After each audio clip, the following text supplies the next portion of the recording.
آپ کو کراچی لی چلتے ہیں جہاں پہ صوبائی وزراء اس وقت پریس کانفرنس کر رہے ہیں۔ 35 ارب روپے کا گیس کا بل تھا مئی 2020 میں،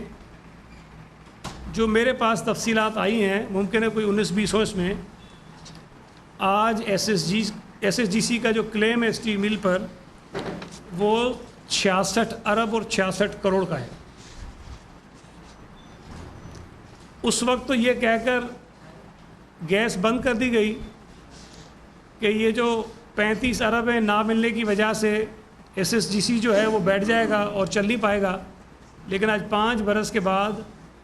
تقریباً وہ جو کلیم تھا ایس جی سی کا وہ دگنا ہو گیا ہے، اور ادائیگی کی کوئی صورت نہیں ہے۔ بیچ میں حکومت تھوڑے بہت دیتی رہی ہے کروڑوں میں کچھ نہ کچھ، لیکن ادائیگی نہیں ہوئی۔ اس وقت بھی ہم نے یہ بات کہی تھی کہ پی ایم ایل این کی حکومت کا اسٹیل مل کی گیس کو بند کرنے کا فیصلہ جو ہے وہ انتہائی نامناسب تھا اور اس ادارے کو تباہ کرنے کا ایک پہلا قدم تھا۔ جس وقت اسٹیل مل بند ہوئی، میرا خیال ہے کہ اس وقت اس کی جو پیداوار تھی وہ 65% اپنی کیپیسٹی پر وہ چل رہی تھی، اور اگر اس وقت کے اعداد و شمار اٹھا کر دیکھیں تو جون 2015 سے پہلے آہستہ آہستہ جو پروڈکشن تھی وہ اسٹیل مل کی بڑھتی گئی، اور 65% پر جب آ گئی تو وہ بریک ایون پر تھی، وہ خسارے میں نہیں تھی اس وقت، یا خسارے سے نکلنے کے قریب تھی۔ اگر اسی رفتار سے اسٹیل مل چلتی رہتی تو شاید اسی برس میں یا چند مہینوں میں وہ خسارے سے نکل آتی، اپنے ملازمین کی تنخواہیں بھی وہ خود دیتے، اپنے اوپر جو واجبات تھے ایس جی سی کے یا کسی اور یوٹیلیٹی کمپنی کے وہ بھی وہ خود ادا کرنے کے قابل ہوتے۔ لیکن عجیب منطق ڈالی گئی کہ ایس جی سی کو چونکہ پیسوں کی ضرورت ہے، اس لیے ہم جو ہے یہ اس کا گیس بند کر دیتے۔ پیسے آج تک نہیں ملے، واجبات زیادہ بڑھ گئے، اور بقول اس حکومت کے ان پچھلے 5 برسوں میں 72 ارب روپے ملازمین کو تنخواہوں کی مد میں دیے گئے۔ اب مجھے بتائیے کہ یہ کون سی کیلکولیشن ہے، کون سے دانشور ہیں، کون سے ماہرین بیٹھے ہوئے ہیں جو 15 ارب روپے بلکہ 14 ارب روپے 17 ارب روپے 2015 میں جو گیس کا بل تھا وہ دیتے ہوئے تو ان کو موت آ رہی تھی۔ اگر وہ دے دیتے تو نہ یہ 72 ارب روپے آپ کے خرچ ہوتے، نہ گیس کا بل اتنا بڑھتا، نہ اسٹیل مل کی یہ حالت ہوتی،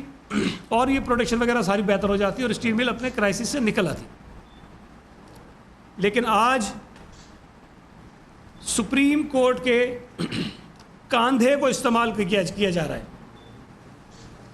سپریم کورٹ کے محترم چیف جسٹس صاحب کی ایک آبزرویشن کو استعمال کیا جا رہا ہے، اور اس آبزرویشن کو بہانہ بنا کر، اس کو جواز بنا کر 9,500 کے قریب پاکستان اسٹیل مل کے ملازمین کو نکالنے کا فیصلہ کر دیا گیا ہے۔ آپ کو یاد ہوگا کہ 2006 میں جب اسٹیل مل کی نجکاری کا فیصلہ ہوا تو اس وقت سپریم کورٹ میں شمشاد قریشی صاحب بھی پٹیشنر تھے، وہاں کیس چلا۔ اس میں سپریم کورٹ نے اس وقت اسٹیل مل کی نجکاری کو روک دیا۔ اس پر لوگ اعتراض بھی کرتے ہیں، اس کے حق میں بھی بولتے ہیں، میں اس فیصلے کی تفصیل میں نہیں جاؤں گا۔ لیکن ایک اہم چیز جو اس فیصلے کے اندر تھی، جو میں سمجھتا ہوں کہ آج بھی ویلڈ ہے بہت اچھی طرح سے، وہ یہ تھی کہ پاکستان اسٹیل مل کے متعلق حکومت جو بھی فیصلہ کرے گی اس کی منظوری سی سی آئی سے لی جائے گی۔ میرا یہ سوال ہے کہ اس وقت اس حکومت نے جو بھی خفیہ منصوبہ بنایا ہے، ہمیں نہیں پتہ کیا کرنا چاہتے ہیں اس کے ساتھ، فی الحال تو یہ سامنے آیا کہ لوگوں کو نکال رہے ہیں۔ جو منصوبہ بنایا ہے، جو کچھ اس کے ساتھ کرنا چاہتے ہیں، کیا اس حکومت نے سی سی آئی سے اس کی منظوری لی ہے یا نہیں لی ہے؟ جو سپریم کورٹ کا فیصلہ کہہ رہا ہے، میں نہیں کہہ رہا ہوں، سپریم کورٹ آف پاکستان کی ایک ججمنٹ ہے، اس کے مطابق سی سی آئی سے اس کی منظوری لینا جو ہے وہ بہت ضروری ہے. مجھے جو ہے یہ بھی عرض کرنی ہے آپ سے, جو یہ بھی بار بار ان کے کچھ جو جن کو میں کہتا ہوں نا چول قسم کے لوگ ہیں, جن کو پتہ کچھ نہیں ہے اور بڑی ماہرانہ انداز میں اگر اپنی باتیں کرتے ہیں. وہ کہتے ہیں کہ جی پیپلز پارٹی نے اسٹیل میل میں اپنے کارکن بھرتی کر دیے تھے, سیاسی بھرتیاں ہو گئیں, اس لیے اسٹیل میل کی حالت بری ہو گئی. میں آپ کے سامنے دعوے سے یہ کہہ رہا ہوں کہ 2008 سے 2013 تک جب پیپلز پارٹی وفاقی حکومت میں رہی ہے, پاکستان اسٹیل میل میں ایک بھی آدمی کو بھرتی نہیں کیا گیا, ایک شخص ایک فرد کو بھرتی نہیں کیا گیا. ہاں ایک کام ہم نے کیا ہے, وہ صرف اسٹیل میل میں نہیں کیا, وہ بہت سارے اداروں میں کیا اور وہ قانون کے مطابق کیا. وہ ہم نے اس ادارے میں جو کانٹریکٹ ملازمین تھے ان کو ریگولرائز کیا. اور یہ پاکستان کا قانون کہتا ہے کہ اگر کوئی ملازم کانٹریکٹ پر کہیں کام کر رہا ہے تو ایک عرصے کے بعد اس کا یہ حق ہے کہ اس ادارے میں اس کو مستقل کر دیا جائے. اور ہم نے اس قانون کے مطابق ان لوگوں کو مستقل کیا جو پیپلز پارٹی کے دور سے پہلے, پیپلز پارٹی کے حکومت میں آنے سے پہلے ان کے جو سرپرست تھے جنرل پرویز مشرف صاحب, ان کے دور حکومت میں یا ان سے پہلے والی جو حکومتیں تھیں. پیپلز پارٹی تو 12 سال حکومت میں نہیں تھی, 1996 سے لے کے 2008 تک 12 برس ہم حکومت میں نہیں تھے. اور یہ جتنے لوگ ہم نے ریگولرائز کیے یہ ان پچھلے 12 برسوں کے اندر اپوائنٹ ہوئے تھے. کوئی پیپلز پارٹی کا آدمی نہیں تھا اس کے اندر, یا ہو سکتا ہے بیچارہ کوئی ہمدرد ہمارا ہو, لیکن پیپلز پارٹی کے اپوائنٹیز نہیں تھے. تو ان کو یہ کہنا کہ جی پیپلز پارٹی نے بھرتی کی یہ غلط تھا. ہمارے لیے یہ زیادہ آسان تھا کہ ہم ان تمام لوگوں کو نکال دیتے اور جگہ بناتے اور پھر اپنی مرضی کے لوگ بھرتی کرتے. ہم نے وہ نہیں کیا. تو یہ بھی تاثر غلط ہے. ہم نے ایک بات ہمیشہ کہی ہے کہ اسٹیل مل کے متعلق جب بھی کوئی فیصلہ کیا جاتا ہے تو اس میں جو سب سے بڑی توجہ کا مرکز ایک چیز ہوتی ہے اور وہ ہے اسٹیل مل کی زمین, جس کی مالیت جو ہے وہ اربوں میں ہے, اربوں میں. اگر یہ اسٹیل مل جو یہ کہہ رہے ہیں کہ 1800 ایکڑ جو ہے جس کے اوپر وہ سارا پلانٹ ہے, ہم وہ صرف کسی کو دیں گے, اگر اس 1800 ایکڑ کی مالیت بھی نکال لی جائے تو میرا خیال ہے کہ وہ بھی کوئی 100 ارب کے لگ بھگ تو ہوگی. ایگزیکٹلی مجھے نہیں پتا, لیکن اندازہ ہے کہ 100 ارب کے لگ بھگ ہوگی. اور ٹوٹل جو زمین ہے اسٹیل مل کی وہ 19,000 ایکڑ ہے. 19,000 ایکڑ زمین جس کی ملکیت, جس کا مالک صوبہ سندھ ہے, سندھ کی صوبائی حکومت ہے. اور اگر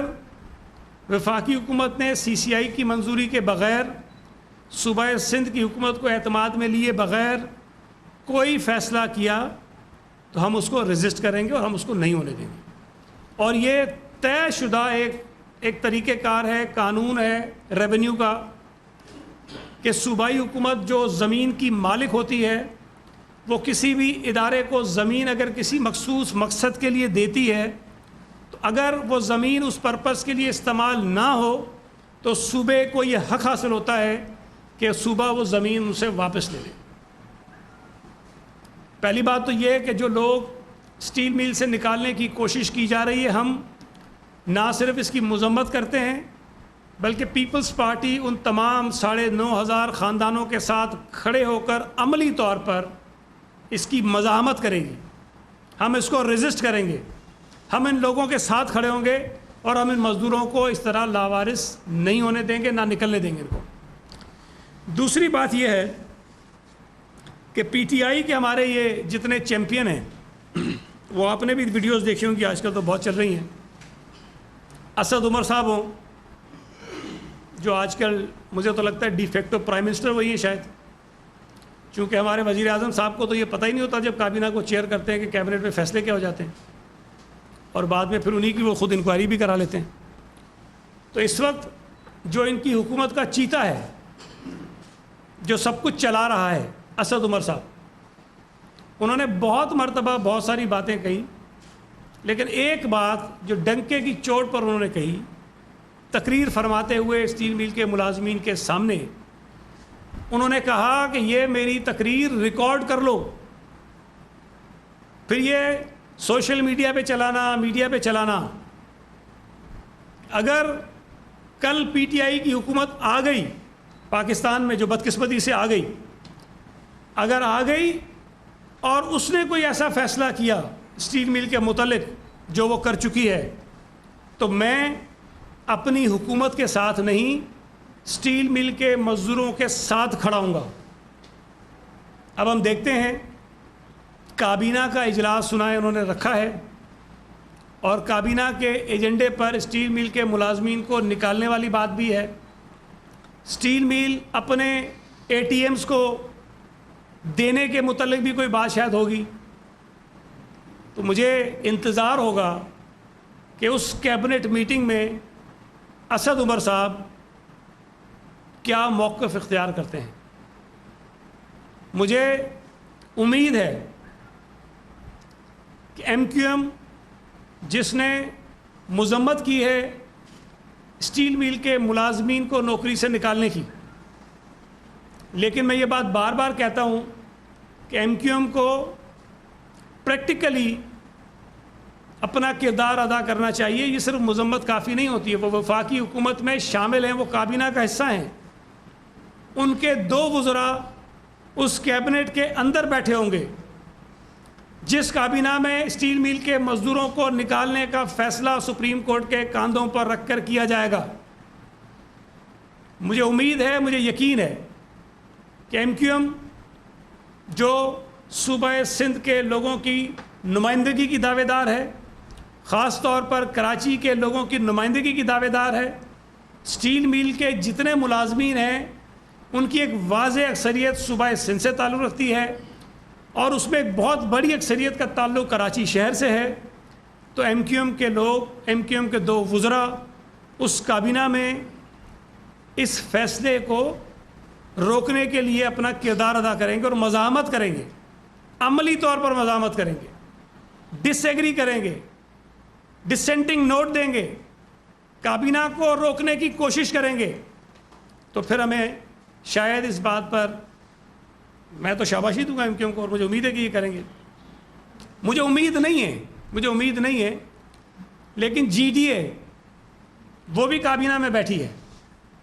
وہ بھی صوبہ سندھ سے منتخب ہو کر اسمبلی میں گئے ہیں، وہ بھی صوبہ سندھ کے لوگوں کے ہمدرد ہونے کے دعوے دار ہیں۔ مجھے امید نہیں ہے کہ لیکن شاید صوبہ سندھ کے ان لوگوں کے خاندانوں کا انہیں کچھ احساس ہو جائے جن کو نکالنے کا فیصلہ پی ٹی آئی کی حکومت نے کیا ہے، شاید ان کا ضمیر جاگ جائے اور جی ڈی اے کے واحد اکلوتے وزیر اس کیبنٹ میٹنگ میں ایم کیو ایم کے وزراء کے ساتھ، اسد عمر کے ساتھ اسٹیل مل کے مزدوروں کو نکالنے کے اس فیصلے کی مخالفت کریں اور ڈٹ کر مخالفت کریں۔ مجھے بالکل بھی امید نہیں ہے، مجھے بالکل بھی توقع نہیں ہے، لیکن اللہ کرے کہ جس دن یہ کابینہ کا اجلاس ہو اس دن پی ٹی آئی کے وہ وزیر جن کو کراچی سے سلیکٹ کر کے وہاں بھیجا گیا ہے، جو دعوے دار ہیں کراچی کے لوگوں کے جو ایشوز ہیں ان کو حل کرنے کے، جو بہت بڑے بڑے دعوے کرتے ہیں چول لوگ، لیکن بہرحال اللہ تعالیٰ کسی دن کسی کے دل میں کوئی بات ڈال دیتا ہے۔ تو اگر اسٹیل مل کے ان 9,500 ملازمین اور ان کے خاندانوں کے متعلق اس دن ان کے دل میں کوئی بات آ جائے اور وہ کابینہ کے اندر اپنی حکومت کے اس ظالمانہ فیصلے کی مخالفت کرنے کی جرات کر سکیں، اور اپنے وزیر اعظم جو خود اسٹیل مل کے ملازمین سے ایک مرتبہ نہیں کئی مرتبہ یہ وعدہ کر کے گئے تھے کہ ہم اسٹیل مل کی نجکاری نہیں کریں گے، ہم ماہرین کو لائیں گے، ہم ایکسپرٹس کو لائیں گے، اور ہم ان کے ذریعے ایک اچھی مینجمنٹ کے ذریعے اسٹیل مل کو ریوائیو کریں گے, اسٹیل مل کو چلائیں گے. میرا سوال یہ بھی ہے وزیر اعظم سے کہ ان تقریباً 1.25 سالوں کے اندر اس پی ٹی آئی کی نالائق اور نائل حکومت نے کتنے اٹیمپٹ کیے ہیں اسٹیل مل کو چلانے کے, کتنی کوششیں انہوں نے کی ہیں اسٹیل مل کو چلانے کی. مجھے تو نظر کوئی نہیں آئی کوشش ان کی. البتہ یہ ضرور ہوا کہ ان 1.25 برسوں میں اسٹیل مل کے خسارے میں بے پناہ اضافہ ہوا ہے, کوئی تقریباً 70 ارب سے زیادہ. جب پی ایم ایل این کی حکومت تھی تو اس وقت بھی اس کی نچکاری کی کوشش ہو رہی تھی. پی ٹی آئی اس کی مخالفت کر رہی تھی, پیپلز پارٹی اس کی مخالفت کر رہی تھی, اور جماعتیں اس کی مخالفت کر رہی تھی. سندھ حکومت نے اس وقت دلچسپی ظاہر کی تھی کہ اگر یہ اسٹیل مل ہمیں دے دی جائے تو ہم اس کو چلا لیں گے. میں آج پھر یہ بات دہراتا ہوں, ایک بات تو واضح ہے کہ اگر اسٹیل مل کا خسارہ جو کہتے ہیں 200 ارب سے زائد ہے تو کوئی پرائیویٹ پارٹی, کوئی انویسٹر 200 ارب کا خسارہ دے کر تو اسٹیل مل نہیں لے گا, کوئی بھی نہیں لے گا. ظاہر ہے جس کو بھی یہ تحفے میں دے جانے کے لیے تیاریاں کی جا رہی ہیں اس کو یہ ساری لائبلٹیز کلیئر کر کے ہی دی جائے گی. یہ سارا خسارہ حکومت لے گی اور اسٹیل مل ان کو کلین کر کے دے دی جائے گی. ہم نے اس وقت بھی کہا تھا کہ ہمارے ساتھ بیٹھیں اور یہ تفصیلات ہم سے شیئر کریں آپ کہ آپ کن ٹرمز اینڈ کنڈیشنز پر اسٹیل مل کی نجکاری یا کوئی اور جو بھی آپ کے ذہن میں تجویز ہے وہ کرنے جا رہے ہیں. جن شرائط پر آپ کسی کو اسٹیل مل دینا چاہتے ہیں وہ ہم سے شیئر کریں, اور اگر یہ مل آپ سے نہیں چلتی تو سندھ حکومت اس مل کو چلانے کے لیے تیار ہے. ہم آج بھی یہ کہتے ہیں, ہم یہ نہیں کہتے کہ ہمیں دے دیں یا کسی ایکس وائی زیڈ بندے کو دے دیں, ہم یہ کہتے ہیں کہ سندھ حکومت, گورنمنٹ آف سندھ اسٹیل مل کو چلانے کے لیے آج بھی تیار ہے. لائبلٹیز فیڈرل گورنمنٹ لے لے, اسٹیل مل ہمیں دے دے, ہم چلانے کے لیے تیار ہیں, ہم اس پر بات کرنے کو تیار ہیں, ہم سے بیٹھ کے بات کی جائے. اور یہ بات میں سمجھتا ہوں اس لیے بہتر ہے کہ بجائے یہ کسی اپنے اے ٹی ایم کو یہ دیں اور ایک نئی کنٹروورسیز پیدا ہوں, بہتر طریقہ یہ ہے کہ یہ مل حکومت کے پاس ہی رہے. اگر وفاقی حکومت نہیں کرنا چاہتی تو صوبائی حکومت کے پاس رہے اور یہ حکومت اس کو چلائے, اور ہم اس بات کی ضمانت دیں گے کہ ہم اسٹیل مل سے کسی ایک بھی ملازم کو نکلنے نہیں دیں گے. اور یہی تمام ملازمین جتنے اس وقت اسٹیل مل میں موجود ہیں وہ سب اپنی نوکریوں پر ہوں گے, اور ہم ان کی ملازمتوں کو برقرار رکھتے ہوئے انشاءاللہ تعالی اسٹیل مل کو ہم چلا لیں گے. جی اب کوئی سوال آپ کا ہو تو میں حاضر ہوں. آپ نے فرمایا وفاقی گورنمنٹ سے ملازمین کو نکال کے اسٹیل مل کو بند کرنا چاہتی ہے, بینچ پر چلتی ہے, آپ کہہ رہے ہیں ہم مزاحمت کریں گے اگر ملازمین کو نکالا, یا جو یہ اربوں روپے کی زمین ہے مسلم کی پراپرٹی, مزاحمت آپ کس طرح کریں گے؟ سڑکوں پر آئیں گے یا خود ریکور کر لیں گے اسٹیل مل کو؟ آپ جیسے کہہ رہے ہیں آپ کی پراپرٹی ہے, اور جو دیگر فون ہے اس کے وہ کیا ہے؟ دیکھیں, ایک تو ظاہر ہے جب 9,500 لوگوں کو نوکری سے نکالا جائے گا تو یہ 9,500 ملازمین اس فیصلے کو